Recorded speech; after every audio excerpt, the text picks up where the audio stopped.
Do you think when you get to heaven, God's going to be happy with what you did to Shaq and Tanya? I saw Shaq tweet, bad energy, stay far away. After the podcast, we were talking about, oh yeah, we should all go for food. So I was like, where's this energy coming from? So I was like, let me call my man and speak to him direct and not do the internet thing. This is the +44 podcast. I'm Zeze Millz. Yeah, what's that about? What was that all about? I'm Sideman. Music, culture, UK. This is +44 from Wondery. Hello, YouTube. You are watching the +44 podcast YouTube highlights. And this week we have a special interview with Remchex. But first, let's get into what's been happening this week. Zeze's fake. Zeze calls me on the phone on a Monday. Yo, if you don't say to Shaq and Tanya exactly what you've been saying to them online, you're fake. And I'm going to tell everybody on the podcast that you're fake. Click. Tuesday. Yo, if you don't tell everybody that you told Shaq and Tanya that they're the worst couple in the entire world, I'm going to flip on you. Then the day comes. David, why are you going in on Shaq and Tanya and playing peacemaker? It's not my fault that you are not intelligent enough to know how to fix your tone when you're talking to people. Because Zeze Millz knows how to fix her tone. You're shouting. You could have said everything you said, but if you didn't shout to prove that you're alpha, all you was doing trying to prove to me that you're alpha. So that's what we were doing. You're shouting again. I'm going to keep my voice at pterodactyl level. You put a battery in my back for 4 days. And the thing is, whatever these lot saw online, that's the calm version. It's you playing peacemaker when you told me to basically light them up like a Christmas tree. It's not my fault that you didn't know how to do that in a way that made sense. It made sense to me. Millions of views on TikTok. I think it made sense. I told you to do that because I said to keep the same energy. Yeah, that was my energy. That's the energy that I had on with you. How's it my fault? You put a battery in my back to do it, then played peacemaker. So if I put a battery in your back to jump off a bridge, are you going to do it? It's not about what I did. It's the fact that you played peacemaker. I don't have anything wrong with them. So I wasn't the one. So if you ain't got nothing wrong with them, why are you telling me to unload? Because you are on the internet cussing them. You can't sit in front of them and be like, hi, Shaq and Tanya. So I'm saying, if you don't keep the same energy, you're silly. What you said was right. Your delivery was just way, way, way off. And that's why I had to be peacemaker. Because even I knew this was going to happen. Well, shout out to my favourite, Shaq and Tanya. I wish them all the best. Are you not going to tell them that you told Shaq to call you? First of all, don't make it sound like that. Ring my phone, bro. Like, DM Shaq and said, yo, bro, give me your number. You're not going to tell him that. That's not what happened. I saw Shaq tweet, bad energy, stay far away.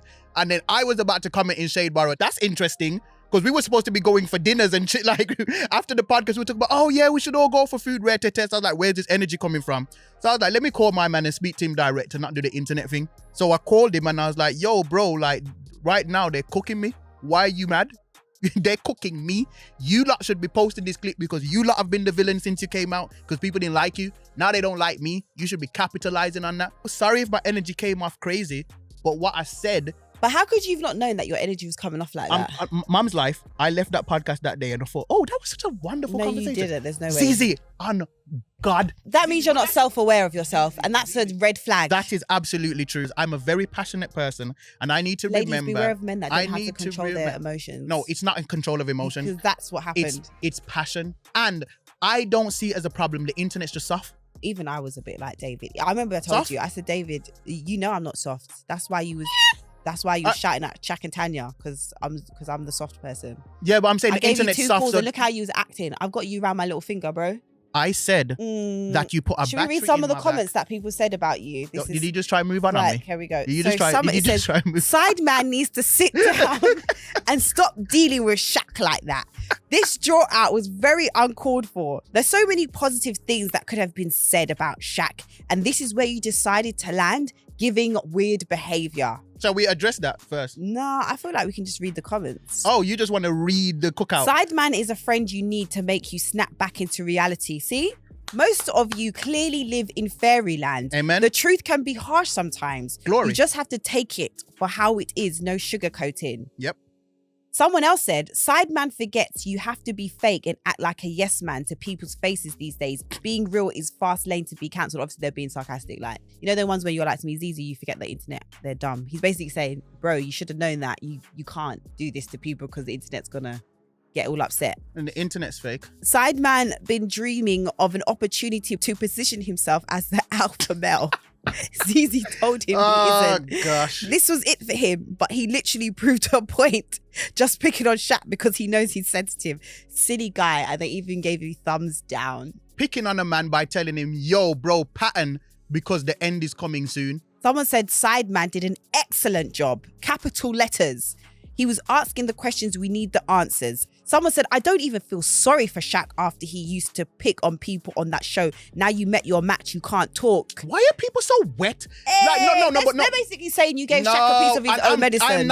I'm not accepting that compliment. Why are people so wet talking about what Shaq did 75 years ago? Sorry, can I just say something? I just want to read out this comment.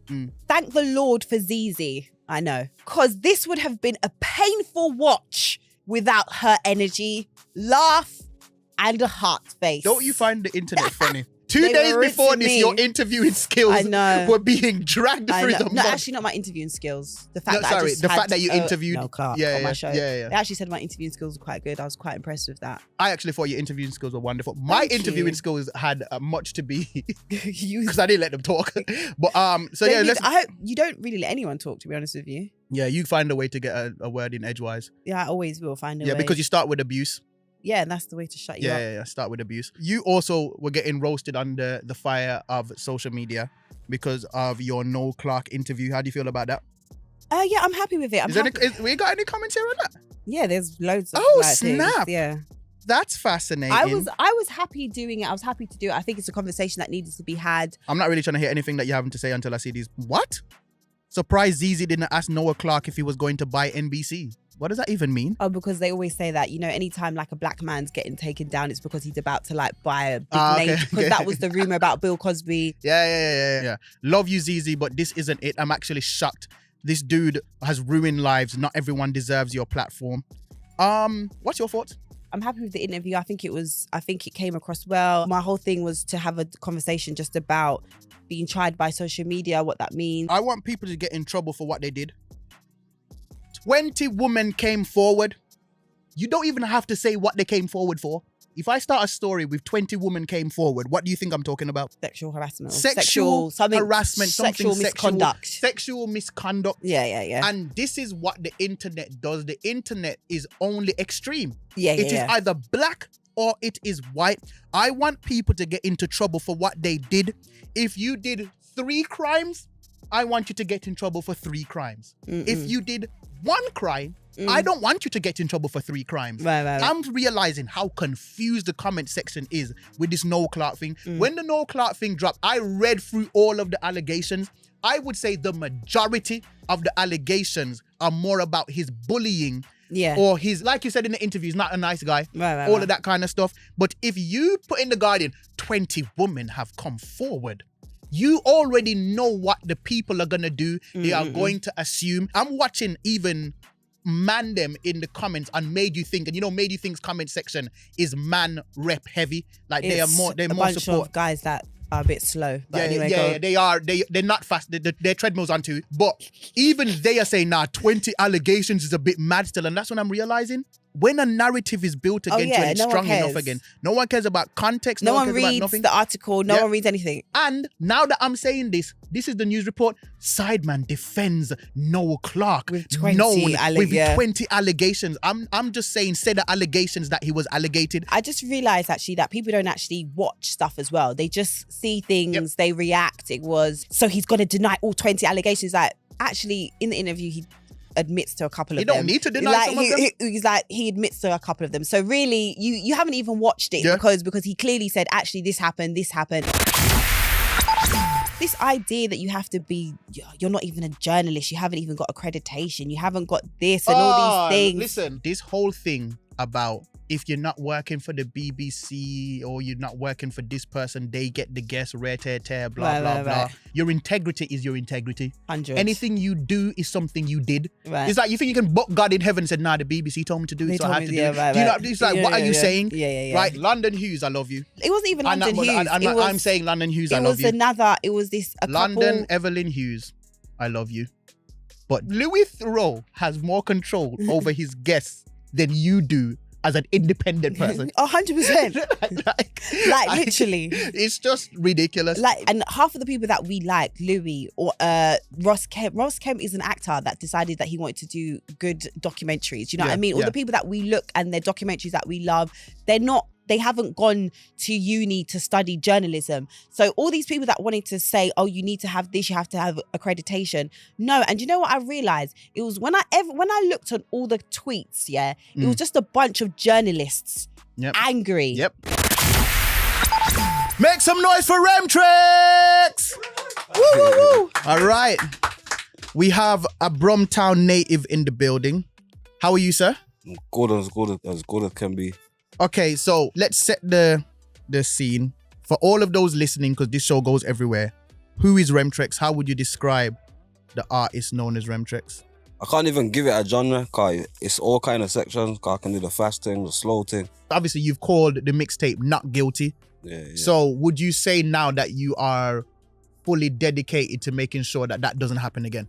Yeah, that's the only. I've been living the most coolest life you could ever think of. Like, straight up. Is it hard for you to live a straightened life? Yeah, very, very, very, very, very hard. The hardest thing I've ever done. I respect you for saying that. Yeah. As much as I might be like judgmental online about a certain type of lifestyle, I can imagine if that's all you've that's been your path. It's difficult. We had a conversation similar like this to Harry Pinero, and he was basically saying he never tells the young kids like, don't do bad stuff, because he was like, they're never going to get it because they've come from this, they're making this amount of money. Who am I to I wouldn't be going and doing all that, like, oh no, don't do. Right. Because people got you, no matter what, they're going to do what they're going to do. That's what Harry was saying. But what I can say is what comes with it. I can do that. The only thing that's going to stop certain lifestyles from being appealing to young people is if we separate the cool from it. It seems attractive. It seems appealing. You see the risks as well. You see man go in, but man have even made that appealing. The out of prison freestyle is the new rollout. Man can't even, as soon as the bar opens, there's somebody there with a camera. And champagne. And champagne. Like, if you come out and you ain't in something mad, it's like, did you really come out of prison? Do you know what I mean? Kind of thing. So I feel like every part of the lifestyle is glorified and it's cool. Kids will do whatever is cool, no matter how lame it is. How liberal is your mindset towards marketing? Could we see Remtrex doing a TikTok? I got TikTok, but I'm not doing no funny dances. Oh, yeah. Do you feel like, in terms of navigating social media now and marketing, do you feel like it's difficult because it's like there's so many things that might go against what you feel like is cool? Yeah. Like, you're not going to see me doing some weird dance on TikTok. Even if that's going to make me sick, that's not me. I'd rather just stay to myself. If that means I'm going to be popped down, and so be it. I don't like doing dances on TikTok either. No, I'm not doing I'm not dissing the people that do it, you know. That's their lane. That's what they like, you get me? And also, they might just be at that age. No. Brother, there's a lot of things that we used to do back in the day that was corny. There's a lot of rappers that have not put out music, but you're there doing TikToks, and that is the only way you're relevant. So that is not... Put a name on that bullet, because I don't even know what you're talking about. There's bare of them, and they know who they are. Then there was some girl that was trying to say that apparently I was taken out for dinner. By the Illuminati. I wish I did get Illuminati, a steak. Yo, holler me. The way people be telling me that you've hollered me. If I'm going to get the slap. If the Illuminati had followed you, I hope you'd get better clothes. You know what it is? There's too much people putting out stuff, and everyone's just ready to take in the fake stuff. The London scene, they're a bit more. They're close-knitted a bit more. Birmingham, it's just none of that. Why do you think there's not more cooperation in Birmingham? You see like the mentality. Don't do nothing but block everyone. What do you think it takes for that to change? It takes 59 miracles. So before we go, make sure you check out all the new releases this week across the +44 playlist on Amazon Music. You can download the Amazon Music app or just ask Alexa. As well as the main +44 playlist, we also have the R&B playlist, the rap playlist, and the Afro playlist. You have been listening to the +44 podcast from Amazon Music with me, Sideman. And me, Zeze Millz. Listen to the +44 podcast wherever you get your podcasts, or listen early and ad-free on Amazon Music.